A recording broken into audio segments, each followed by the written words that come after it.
कि शुरू के दिनों से ही इस कायनात में, इस दुनिया में एक मारका चलता आ रहा है। मारका मतलब जंग, मुकाबला। वो किस चीज का है? इकबाल कहता है सतीजा कार रहा है अजल से ता इमरोज, शुरू से लेके आज तक एक मुकाबला चलता आ रहा है। वो मुकाबला किसका है? शरारे बू लहबी से चरागे मुस्तफवी का। मुस्तफ़ा करीम सल्लल्लाहु अलैहि वसल्लम की चिराग की रोशनी का मुकाबला अबू लहब की शरारतों के साथ। बेशक। तो एक तो ये कि इस्तिआरा है, इससे पहले भी फिरौन और मूसा का, नमरूद और इब्राहीम का अलैहिस्सलाम, ये मुकाबला। रहमतुल्लाहि व बरकातहू। मेरा नाम मोहम्मद फैसल और आप देख रहे हैं आर एस वर्ल्ड को, हमारे चैनल को। मुफ्ती सलमान अजहरी साहब ने बहुत ही प्यारा बयान किया है इजराइल के मुतालिक, जो गाज़ा पर उसने बमबारी किया और मासूम बच्चों की मौत हुई और भी लोग शहीद हुए वहाँ बच्चे। इसके मुतालिक मुफ्ती सलमान अजहरी साहब ने बताया, बहुत ही प्यारा बयान किया है। आप इस वीडियो को पूरा ज़रूर सुने, इंशाअल्लाह ताला आपको बहुत अच्छा लगेगा। और इस वीडियो को ज़्यादा से ज़्यादा शेयर ज़रूर करें। और अगर आप हमारे चैनल पर नए हैं तो चैनल को सब्सक्राइब करें। इस रुए अर्दी पर चलता रहा और हक व बातिल के मारके होते रहे और होते भी रहेंगे। फी जमाना हम जो हालात देख रहे हैं पूरी दुनिया में, आज जंगों के हालात जो पेश किए जा रहे हैं, लोग तो अब ये खबरें ऐसे सुन रहे हैं, किसी के यहाँ बम गिरने की, मिसाइल गिरने की, तो ऐसा लग रहा है जैसे बच्चे पटाखे फोड़ रहे हैं। लोग यहाँ खबरें लेकर के मजे ले लेते हैं, फिर फॉरवर्ड कर देते हैं।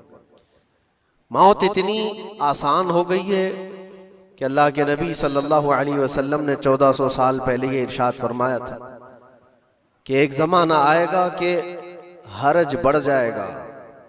तो सहाबा ने पूछा था ये हरज क्या है? तो हुजूर अकरम सल्लल्लाहु अलैहि वसल्लम ने इरशाद फरमाया था कि कत्ल बहुत ज्यादा होगा, एक दूसरे का कत्ल इतना ज्यादा होने लगेगा कि लोग उसकी परवाह भी नहीं करते। आज मुझे आज बताओ, दुनिया पूरी बहुत सारे इश्यूज पर बैठकें कर रही है, ग्लोबल वार्मिंग पे है, दुनिया में इन्वायरमेंट की चेंजिंग पर, मौसम का तापमान बढ़ रहा है, इस पर मीटिंगें हो रही हैं, बड़ी बड़ी तंजीमें बैठती हैं। ये ढकोसला है ये दुनिया का, ये मगरिबी दुनिया, वेस्टर्न कंट्रीज का दिखावा है। ये एनिमल लवर्स को भी बाहर लेकर के आते हैं, उनको बहुत ज्यादा कवरेज दिया जाता है। ये कुत्ते से प्यार करने वाला है, ये मुर्गी से प्यार करने वाला है। जालिमों, 40,000 नहीं 50,000 लोगों को फिलिस्तीन में तुमने ना हक मार दिया, उस पर कोई बैठक नहीं करते। मौत इतनी आसान है इंसानों की।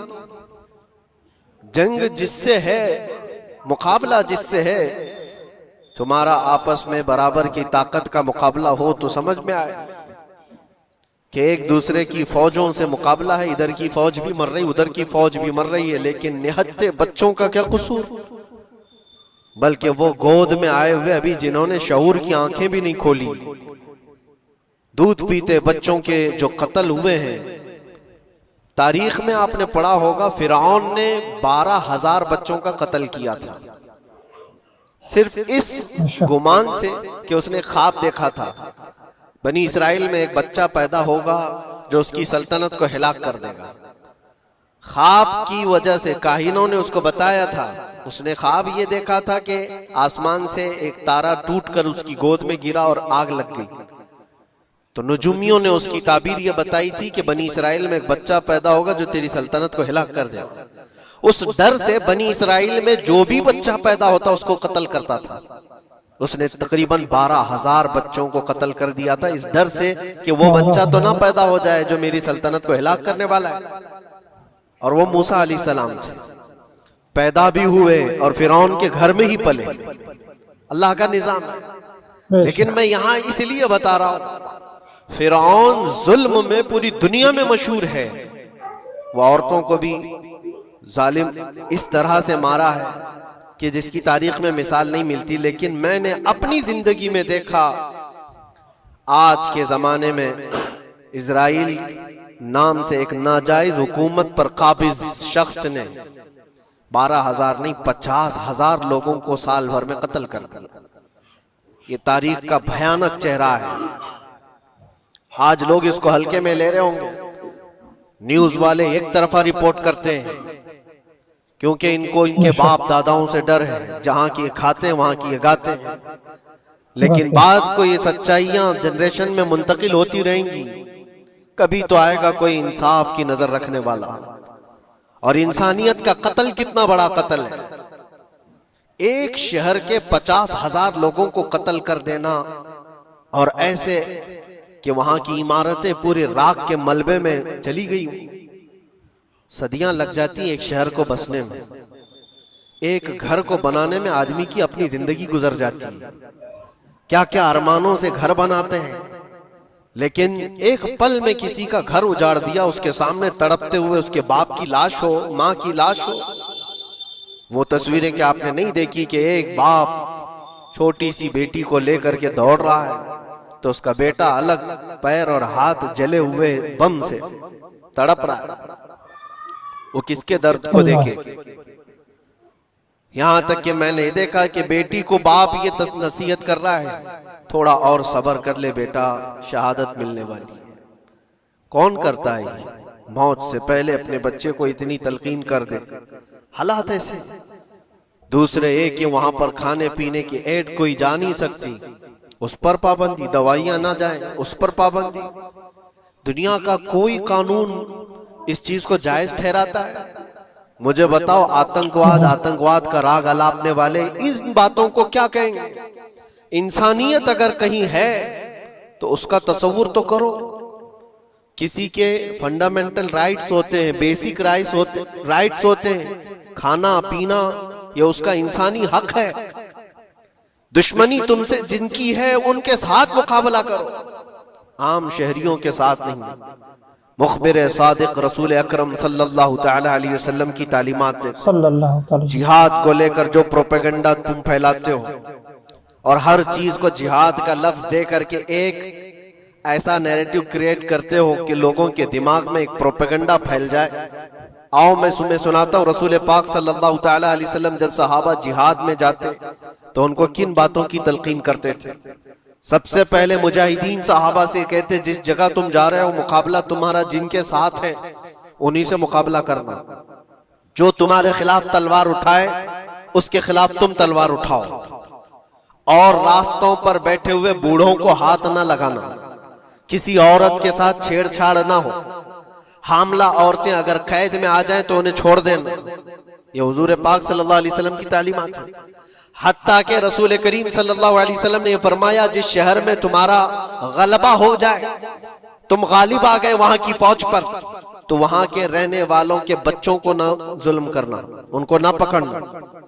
फिर तालीमात में ये है, वो चाहे जिस मजहब के भी लोग हैं उनके माबदों को, उनकी इबादत गाहों को खत्म नहीं करना, उनके इबादत गाहों को तोड़ फोड़ ना करना जिस शहर में तुम जा रहे हो।